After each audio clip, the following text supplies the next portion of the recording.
All right, I'd like to now move on to our second speech. Our second speech is Dane Wright. Dane will be evaluated by Todd. Todd Brooks, could you please give us his objectives? Yes, Dane would like to focus on connection with audience, on level persuasion, and also on his speech flow and organization tonight. Thank you, Todd. Dane Wright will be speaking 5 to 7 minutes. Dane Wright, please take it away.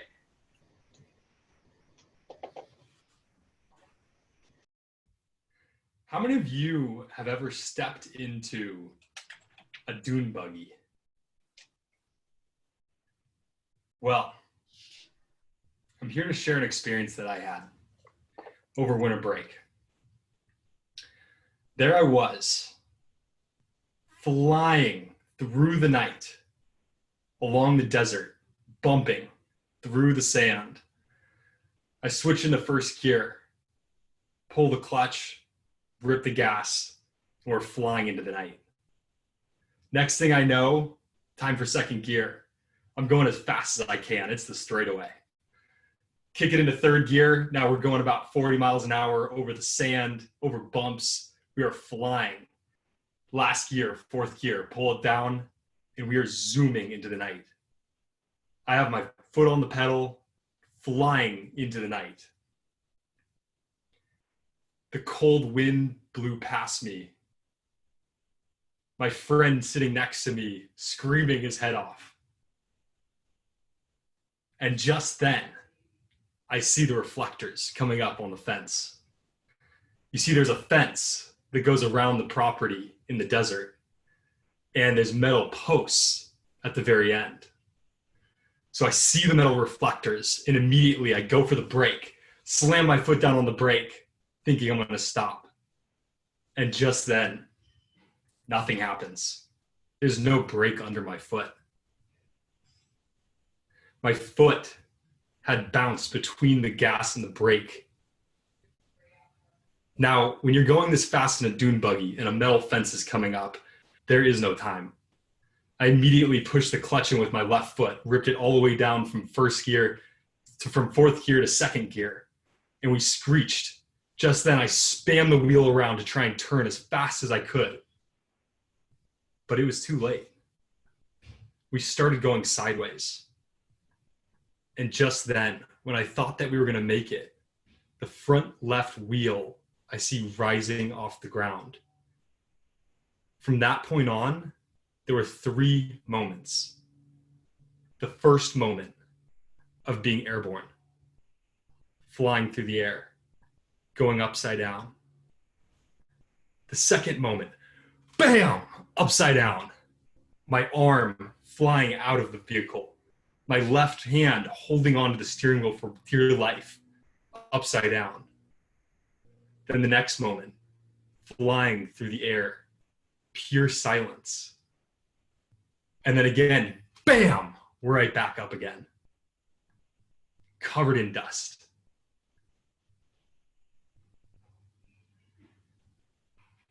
In that moment, when I landed, I looked over at my friend, and the first words that came out of my mouth were, "Did we just flip?" To which I knew the answer already. But what had happened in the moments before I had gotten those words out was miraculous. In that moment of being upside down, flying through the air, my life literally flashed through my eyes. And not just my life, but it's the parts of my life that were incomplete, the parts that were negative energy, things that I had withheld, not told to people. I started going through all of life. I looked at my relationship with my girlfriend. There were things that I wasn't being authentic about, things that I wanted to say to her. I thought to myself, what if I died?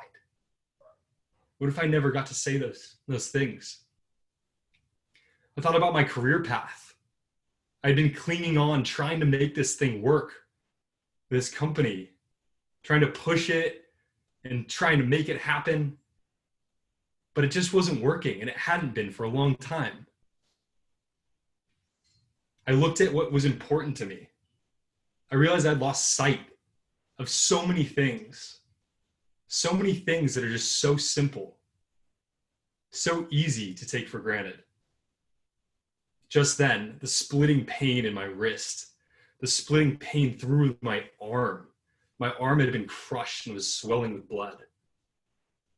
We got out of the dune buggy, still running.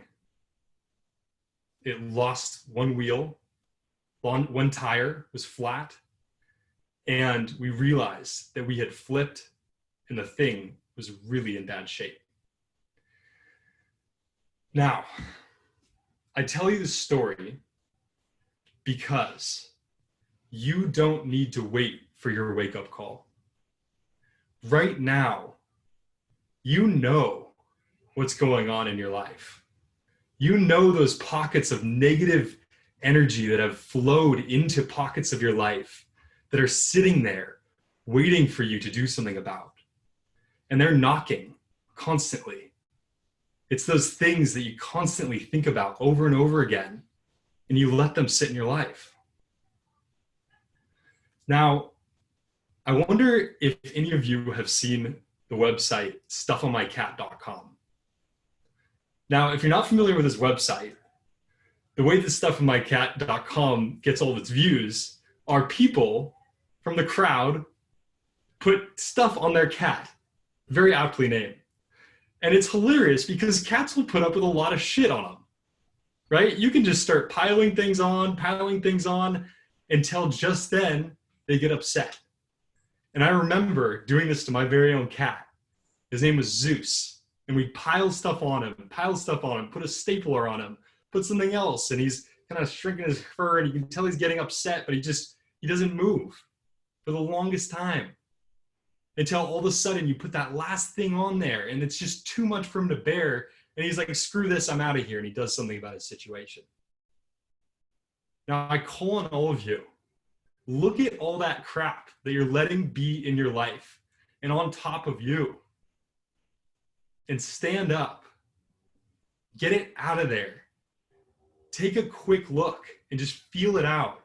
And pick one thing every day, one source of negative energy, and clear that out of your life. Thank you so much. Give it up for Dane. All right, I'm going to give everyone 30 seconds. If you could, please write down any comments, suggestions, or things you want to say about Dane's speech in the chat box below.